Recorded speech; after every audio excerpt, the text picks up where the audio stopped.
Bienvenidos a cada amigo, a cada amiga que una vez más se suma a este momento, a esta reflexión que llamamos En su presencia.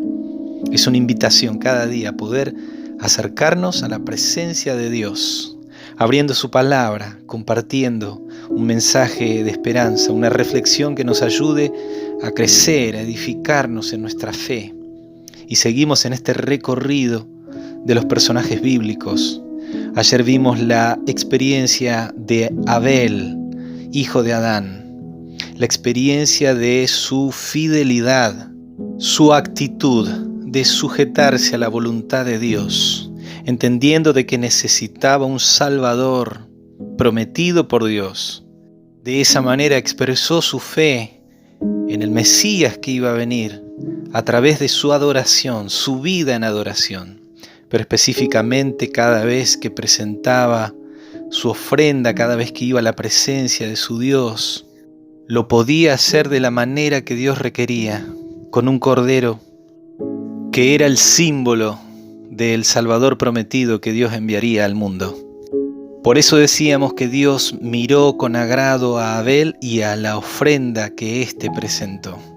Y es por eso que también concluíamos en que Abel representa a todos aquellos hijos de Dios que adoran a su Dios conforme a la voluntad de Él.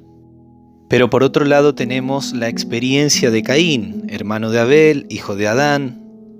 Allí vemos la actitud contraria. Dice en el versículo 3 del capítulo 4 de Génesis, que Caín trajo del fruto de la tierra una ofrenda a Jehová. Y en el versículo 5 dice, pero no miró con agrado a Caín y a la ofrenda suya.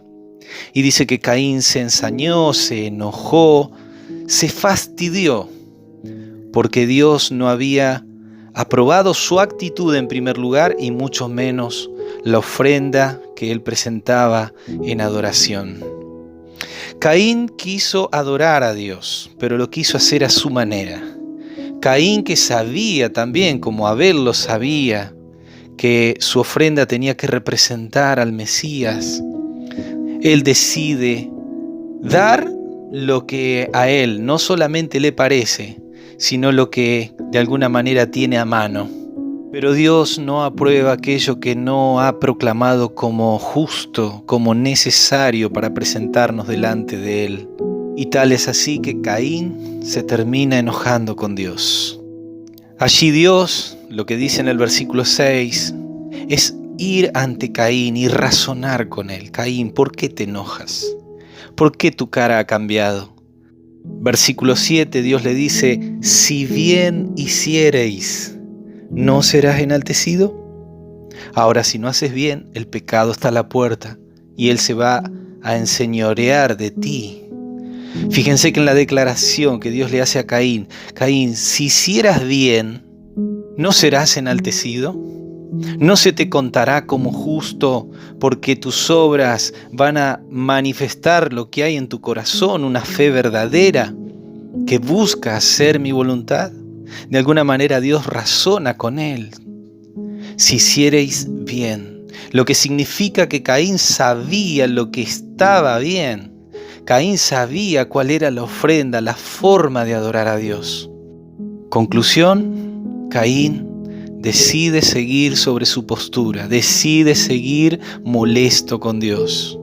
Y aunque su enojo era con Dios, empieza a ver en la fidelidad de Abel, su hermano, un reproche para sí mismo. Y tal es así que mata a su propio hermano.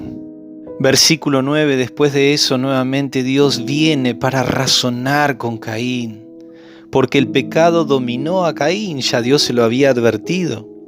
Versículo 9, Dios le pregunta, ¿dónde está Abel tu hermano? Y él respondió, no sé, ¿soy yo acaso el cuidador de mi hermano, el guarda de mi hermano? Fíjense qué interesante. Dios no viene a preguntarle a Caín dónde está su hermano porque Dios no sepa dónde está, Dios no sepa lo que ha sucedido. Dios viene a preguntarle a Caín para buscar de él un reconocimiento de lo que había hecho. Al preguntarle a Caín, ¿dónde está tu hermano?, Estaba buscando en Caín el reconocimiento de su pecado, de su falta, de su acción equivocada.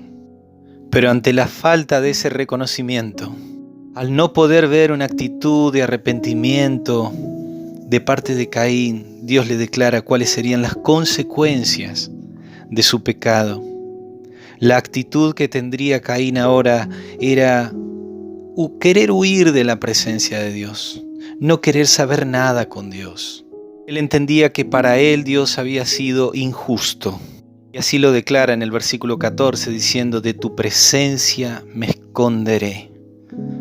Triste realidad, triste experiencia la de Caín, que terminó no deseando estar en la presencia de Dios. El pecado nos impide querer estar en la presencia de Dios. No nos deleitamos estar en su presencia cuando hay pecado en nuestra vida.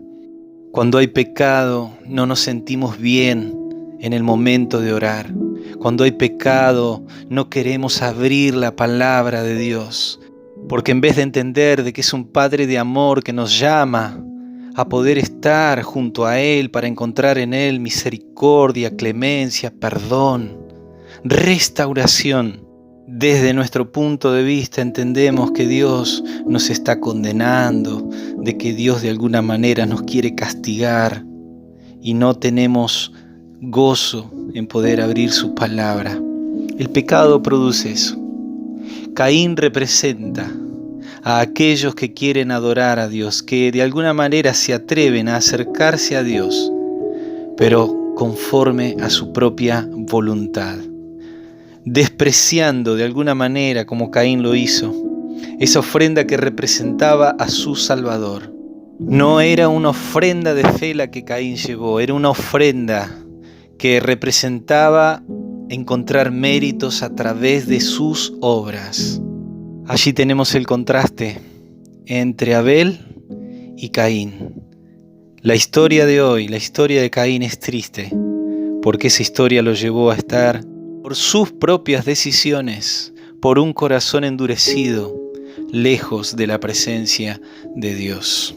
Mi querido amigo y amiga, el deseo de nuestro Padre Celestial es que nuestra vida sea una vida de adoración, como la vida de Abel, y que nuestra adoración, nuestras ofrendas, nuestra vida, nuestro tiempo, nuestros talentos, nuestros recursos, los podamos ofrendar a Dios, pero siempre conforme a su voluntad y no a la nuestra.